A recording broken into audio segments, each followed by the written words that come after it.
Hello ladies and gentlemen, and welcome to this, and this is my WWE Night of Champions 2011 review. I'll try and keep this short and sweet, because I know, that you're probably watching about 800 reviews at the moment. So, I'll try and make it different, and try and make it short, because obviously you probably don't want to hear me talking in another 10-minute video or whatever, so, yeah. So, we kick things off with the tag team title match, Air Boom versus Awesome Truth, I think it is. I think they call him Awesome Truth. Or maybe it's just R-Truth and The Miz, it doesn't really matter. But basically, I enjoyed this match. It was going good. It was some fast-paced action, some near falls, good tag team chemistry from both teams. The Miz and R-Truth trying to keep Bourne, I believe, in their corner, trying to stop him from making the tag. Eventually makes a massive hot tag. Tags in Kingston, and he goes all crazy. And yeah, the match is good though. The match is going really good. The crowd are really into it. They are solidly behind. Just I guess they're both. They're more behind Kofi and Bourne, but they're just enjoying the match in general. They like the fast-paced action. And the ending comes basically when The Miz gets annoyed because he hit the skull-crushing finale on. Well, I think it was. R-Truth made a tag first of all, and then the referee didn't see it, and so they got annoyed with the referee. And at one point, The Miz hit the skull-crushing finale on Bourne, but the referee was too busy being distracted by R-Truth, telling him to get out of the ring because he just got the tag. And by the time the referee started making the count, Bourne had recovered, and so he kicked out with like 1. And then that obviously caused the referee, The Miz to attack the referee. I think he grabbed him or he shoved him down, which caused for the disqualification. And this made sense because, it keeps Air Boom get to keep the tag team titles, and The Miz and R-Truth get to go off about this conspiracy theory again, how they got screwed out of the tag titles, and so eventually they'll get another shot down the line, a tag title shot down the line, and yeah, so I mean that's good for both teams really. Keeps The Miz and R-Truth looking strong, it doesn't make them look weak. I mean, and it obviously keeps the titles on Kofi and Evan, because what are they going to do if they lose them? They're not going to do anything, so they might get like one more title shot and then pretty much be done. So that's good. That's a good match. If I was to rate it, I'd probably give it either 2 3/4 or 3 stars. I'd probably go for 3 stars because it was an enjoyable match and the DQ ending made sense. I usually don't like DQ endings on pay-per-view because I usually get annoyed. As you probably know if you've watched my reviews before, that I get annoyed with like DQ endings on pay-per-views. But I do like it when it actually makes sense, like this case, because it does make sense. So therefore, it's a good match overall, and the DQ ending wasn't bad, so there you go, made sense. The second match, I believe,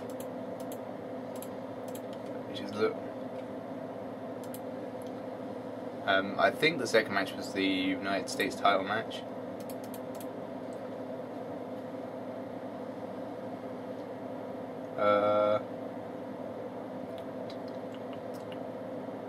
Oh, it doesn't really matter, we'll just put them in any order. Well, the second match is the Ted Dibiase versus Cody Rhodes. This match was alright, this match was decent. It was definitely there to kind of dumb the crowd down after the opening match, because I mean the crowd wasn't really into this match as much as I kind of hoped they would be, but especially for Ted Dibiase, because he needs something to get the ball rolling for him again. And yeah, so I mean this match wasn't bad, it was okay. The ending came basically, well, there was a few nice spots like Dibiase hitting his spine buster, Cody Rhodes hitting that springboard kick. I can't remember what he calls it at the moment, but yeah, and then the ending came basically when Ted Dibiase pulled the face mask off of Cody Rhodes, and Cody Rhodes had a quick roll up for win, and yeah.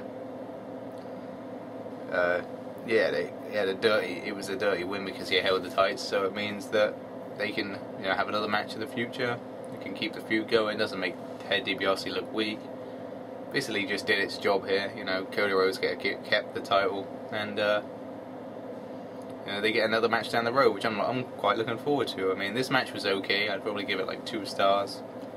It was a decent match, nothing really special, but I'm sure they can have a better match in the future, since this is pretty much their first one-on-one pay-per-view match, so, you know, you can't really expect nothing special straight off the bat, you know. But yeah, they had good chemistry. Same as the first match. Both teams had good chemistry in that one, and it was a decent match. So then we'll see the next match is the US title match, and that's Swagger, Alex Riley, Morrison, and Ziggler, in a fatal 4-way. This match, I didn't really see that much of this match, to be honest, but I heard it was okay. I saw that Alex Riley hit his finisher at one point and we thought it was over. I actually thought it was over. You know, after he hits that execution move on Jack Swagger, and he kicked out at 2, which was kind of surprising. I thought that was it. I thought he was done as soon as that he hit the finisher. And I mean, there was some good spots. Morrison I didn't really see much of what Morrison did. It just seemed to kind of be in the match for whatever reason. I still don't know why he was even in there, but like I said, I guess they needed to put him on the card somewhere, so they just stuck him in there. And the ending came when Swagger hit, well, he locked the ankle lock on Riley, and I think someone distracted him or something like that, and then he locked it on him again and hit the gut wrench powerbomb. Of course, Ziggler ran in the ring, threw Swagger out, got the pin, and yeah, so that keeps a feud with Swagger and Ziggler going, as well as, you know, Ziggler gets to keep the title. Can't really complain. I didn't really see this much of the match. That match. Oh my god, I can't say it. Cat's got my tongue. I didn't really see that much of the match, but yeah. So I'm gonna say I can't really rate this one, so I'm not gonna, you know, give it a rating. I haven't seen pretty much the full match, so yeah. If I was to rate it though, I'd probably give it 2.5, maybe 3. I'd say it looked pretty good from what I've seen of it. So yeah.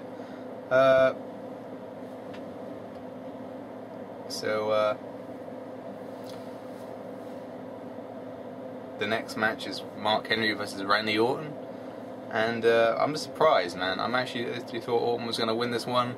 I thought, you know, he was, you know, just going to walk into the Orton that we all know, where he just cannot lose the title cleanly to anybody, or just refuses to put anybody over. So I'm glad that Mark Henry won the title. About time, you know. He's been there for 15 years and he's finally won the title. They finally gave it to him.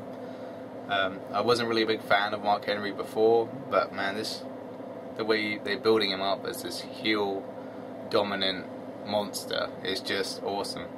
I've been really enjoying it, and I'm glad that he's got the title. I like the match too. I don't know if most people probably didn't enjoy the match that much, but I personally enjoyed it because it made Mark Henry look like, you know, a dominant heel, and you know, it was actually some strategy to it. Like Orton at one point was trying to take out the legs. He hit, I think, a DDT, and that rope DDT he likes to do. And yeah, he was just like focusing on the legs and just trying to wear him down in order to just keep him on the floor, I guess, you know, trying to ground him. And it made Orton look like he was defiant until the end. And eventually the ending came when, well, he already hit one World's Strongest Slam and Orton kicked out. And I think Orton tried to hit the RKO. Mark Henry just kind of stared at him like, no way, you're not going to hit me with an RKO. And a second one, and he just hit the World's Strongest Slam, center of the ring, got the win, and became the champion, which I'm really happy for, because at the moment he's doing really well. I'm really enjoying him at the moment, and I'm glad he won the title. as far as Orton goes, he'll probably get his rematch and win it, like, you know, win the title back like 2 weeks later at Hell in a Cell, but let's enjoy it while it lasts, you know, because it probably won't last that long knowing Orton. And, yeah, so the next match is Beth Phoenix versus Kelly Kelly, the Divas title. I really think they should have gave Beth Phoenix the title in this match. She really deserved it. It was a home crowd, everybody was behind her, and apparently they were just chanting bullshit after the match was over. I didn't hear that, really, but apparently that's what happened. So the match was good, though. I mean, I personally enjoyed the match. These two seem to work really well with each other. So you've got some really good matches, like the one at SummerSlam. Yeah, so I mean, the ending came when I think it was Beth Phoenix was going to try and hit a glam slam, I think it was, or something like that, and Kelly basically did like this kind of victory roll. It ended this kind of roll up. It was very strange, but you know, I liked it. I liked the way she kind of like. Oh, it was more like a sunset flip, I mean, but. You know, if you've seen the match, you know what I mean. You know what I mean. It's a shame that they had to end with another like kind of roll-up pin or something like that. You know, kind of not ending with a finisher or whatever. But you know, at least the match was good. And the way they're trying to build Kelly up to say that, you know, she can compete with the top divas and she can actually wrestle, and you know, she's one of the top ones. Which just because you beat somebody twice, you know, one of the people that they claim was a really good wrestler, doesn't necessarily automatically make you a really good wrestler, but apparently that's what they think, so, you know, whatever. But like I said, Beth Phoenix should have won. I understand why Kelly won. I just think Phoenix should have won here in her hometown, because, you know, it would have been a great moment for the people at the pay-per-view, and would have been a great moment in general that she won the title. Hopefully she should have changed that belt to something else, you know, instead of a butterfly, but yeah, that's another rant for another day, I think. So yeah, that match was good, and I'm just annoyed that Beth Phoenix didn't win, so. But hey, at least I guess it made, I don't know. It was trying to prove that Kelly can beat the top divas, and you know, she can compete on that top level. But hey, what can you do? You win some, you lose some. And Del Rio versus Cena. This match I actually enjoyed more than I thought I would. I don't understand Del Rio's offense though. All he does is kicks, man. I mean, he needs to do something else. He needs to add more moves to his repertoire. I mean, I'm all for a guy that really likes to use kicks and stuff. I mean, I like CM Punk because he's good, you know, using like this kind of martial arts style. But man, he needs to use something else apart from kicks. You know, do something like a suplex or, you know, anything. He barely does any kind of moves. He just kicks and kicks and kicks. But hey. I just like to, you know, for him to kind of have a it's either he doesn't have a big enough move set, because most of his things consist of kicks, which I think is highly unlikely. The more likely case is that WWE won't let him use, you know, his full move set, which they do with a lot of people. They just, you know, kind of restrict them on what they can do. It seems. Maybe I'm wrong, but it'd be nice if Del Rio did like a few different moves instead of just kind of kicks all the time. But the match I thought was quite enjoyable. Cena definitely shouldn't have won. Basically the ending came, he hit the attitude adjustment, locked in the STF, did the typical Cena ending, won the match. So stupid. I really think Del Rio should have won. They built him up for like a year just to end up feeding him to Cena so he could lose the title to him. What was the point in winning it, you know? He won it just so we can lose at the next pay-per-view. They built him up for so long just to like crush him. I mean, the match wasn't even that bad, and he had a fair portion of offense, so it wasn't like a complete burial in the match, but it was the way Cena won, you know, like a pay-per-view after Alberto Del Rio won it. I don't know if they're trying to make it unpredictable or what, because that seemed to just be annoying more than unpredictable. I mean, it definitely was unpredictable because no one saw Cena winning it this early, but it wasn't good unpredictability, you know what I mean? It's just annoying that, you know, Cena has to win again. Like, why do they need to put the title on Cena again? Why can't they just have somebody else keep it for several months, you know? And like Singer with Spinnernet said, why don't they just have it so the faces keep chasing the heels to win the title? But no, Cena had to win. He had to defy the odds again, and they seem to have to give. He's like a 12-time champion now. But the way someone said, "Oh my goodness, I hope he doesn't break Ric Flair's streak." If you think about it this in a logical way, Cena's a 12-time champion and a 13-time loser. Same could be said for Flair, though. Wouldn't you have one? Wouldn't you, like Mark P once said, that wouldn't you rather have it so that you have a long title reign where nobody could beat you for absolutely ages than to hold the title multiple times and be a multiple-time loser, you know? That's what I think. I'd rather have a title once and hold it for like, I don't know, 6-7 months than to keep holding the title and only hold it for like 1 month each time.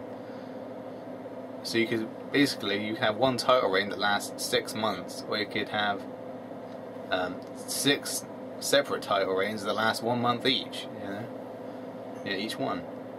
I don't know, but yeah. So finally, the main event is Triple H versus CM Punk. You know, for the CEO spot. Basically, well, not for the CEO spot, but I mean, if Triple H lost, then he would have to resign as the CEO, and of course Triple H won. So my prediction on that one was wrong. But hey, I mean, the match was good. It was just one of these Vince Russo style endings where it was all confusing. You didn't know what was going on. The only bit that made sense was the fact that Miz and R-Truth, you know, came down and attacked Triple H because they felt that you know, they felt he's part of the conspiracy against them, and that kind of made sense. I mean, that was the only bit that really made sense about the run-ins. I mean, you had Kevin Nash attack both men, and he ended up getting a sledgehammer to the face. But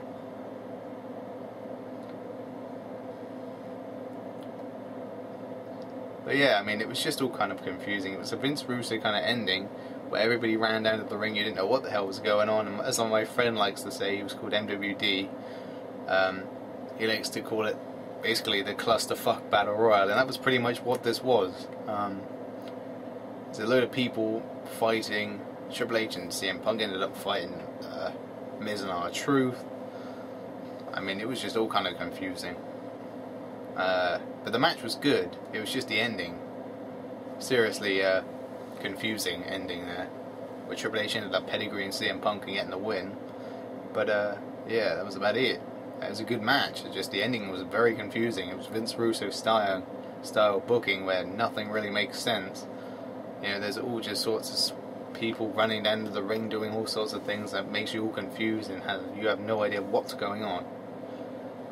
You know. But hey, what can you do? Triple H won. So it seems like I got let's see, I got Del Rio wrong, Mark Henry wrong, correct.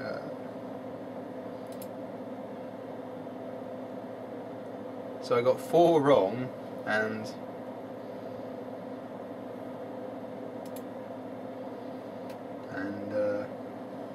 1, 2, 3 right. So it looks like I didn't do too well on this predictions. I think I got about 4 wrong and 3 right. So I guess it's not too bad, but we'll try again next time, eh?